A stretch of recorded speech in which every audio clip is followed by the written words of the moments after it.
On make some green apples. So இந்த மாதிரி shortcut வச்சுக்கோங்க. எக்ஸாம் பாயிண்ட் ஆஃப் நம்ம படிக்கிறோம் அப்படின்னா இதெல்லாம் நம்ம மெமரைஸ் பண்ணிட்டு இருக்க முடியாது இல்லையா? ஸோ இந்த மாதிரி இந்த ஒன்று நீங்கள் தெரிஞ்சு வச்சுக்கிட்டீங்க அப்படின்னா, ஸோ இந்த ஆன் அப்படிங்கிறது 2 எழுத்துல வருது இல்லையா? ஸோ 2 லெட்டர்ல வரதுனால அப்போ இந்த இடத்துல 2 கார்பன் ஆகணும். ஆக்சாலிக் ஆசிட் ஓ அப்படிங்கிறது ஆக்சாலிக் ஆசிட்டை மீன் பண்ணும். அப்போ இந்த 2 எழுத்துனால 2 கார்பன், ஆக்சாலிக் ஆசிட் வந்து பார்த்தீங்கன்னா 2 கார்பன். அப்போ நீங்கள் ஈஸியாக ஞாபகம் வச்சுக்கலாம். மேட் அப்படிங்கிறது எம் அப்படிங்கிறது இந்த மெலோனிக் ஆசிட் அதை மீன் பண்ணும். அப்போ 3 லெட்டர் இருக்கனால மெலோனிக் ஆசிட். அப்போ 3 கார்பன் நம்ம எழுதுன அர்த்தம். ஸோ எப்பவுமே என்று நம்ம ஆசிட்டை மென்ஷன் பண்ணிக்கலாம். இப்போ மேட் 3 கார்பன் ரைட் அப்படின்னா இப்போ மேட் அப்படியே 3 கார்பனா. ஸோ கடைசி 2 கார்பன் நம்ம ஆசிட் ஃபங்க்ஷன் போட்டு எப்படி வச்சுக்கலாம். இன்கேஸ் சம் அப்படிங்கிறது 4 எழுத்துல இருக்கிறதுனால ஸோ எஸ் அப்படிங்கிறது சக்சனிக் ஆசிட். அப்போ கார்பனோட இதுவே 4 வருது. அப்போ எண்ட்ல வந்து பார்த்தீங்கன்னா நம்ம ஆசிட்டை மென்ஷன் பண்ணிக்கலாம். ஸோ இந்த மாதிரி தான் நீங்கள் எக்ஸாம் பாயிண்ட் ஆஃப் வியூ படிச்சிருக்கணும். கிரீன் அப்படிங்கிறது 5 எழுத்தா முதல் லெட்டர் ஜி வருது. அப்போ குளுட்டோரிக் ஆசிட் அப்படின்னா நமக்கு 5 கார்பன் அப்படி ஞாபகம் வரும். ஸோ 5 கார்பன் நம்ம மென்ஷன் பண்ணிட்டு லாஸ்ட் 2 கார்பன் நம்ம ஆசிட்டை எழுத வேண்டியது. ஸோ இந்த மாதிரி வந்தால் இது வந்து குளுட்டரிக் ஆசிட். ஆப்பிள்ஸ் அப்படிங்கிறது 6 லெட்டர் வருது. அப்போ அடிபிக் ஆசிட். ஸோ 6 கார்பன் நம்ம ஸோ அப்போ 2 கார்பனில் நம்ம ஆசிட்டை மென்ஷன் பண்ணிக்கலாம்.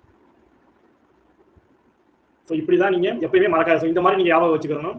இதெல்லாம் நம்ம எந்த இடத்துல சார் யூஸ் பண்ணுவோம் அப்படின்னா நிறைய இடத்துல வரும். ஸோ உதாரணத்துக்கு ஒரு எக்ஸாம்பிள் கொடுக்கணும்.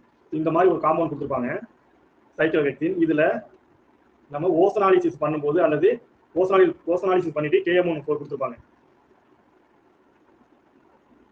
KMnO4 சரிங்களா? ஸோ கொடுக்கும்போது கிடைக்கக்கூடிய வந்து பார்த்தீங்கன்னா இதை வந்து பிரேக் பண்ணிட்டு இந்த இடத்துல ஆசிட் போட்டுருப்போம்.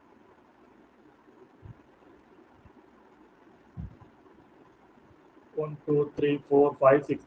ஸோ நேம் ப்ராடக்ட் வந்து பார்த்தீங்கன்னா நமக்கு இந்த மாதிரி காமன் நேம் அடிபிக் ஆசிட் அல்லது சக்சனிக் ஆசிட் இந்த மாதிரி மென்ஷன் பண்ணியிருப்பாங்க. ஸோ நமக்கு வந்து பார்த்தீங்கன்னா இதோட ப்ராடக்ட் வந்து பார்த்தீங்கன்னா அடிபிக் ஆசிட். ஸோ 4 ஆப்ஷன்ல இந்த மாதிரி காமன் நேம்ல ப்ராடக்ட் கொடுத்துருப்பாங்க. ஸோ அப்போ நமக்கு டக்குன்னு மறந்துடும் இல்லையா? ஆனால் நமக்கு ரியாக்ஷன்லாம் தெரியும். இதோட நேம் நமக்கு டக்குன்னு ஞாபகம் வராது.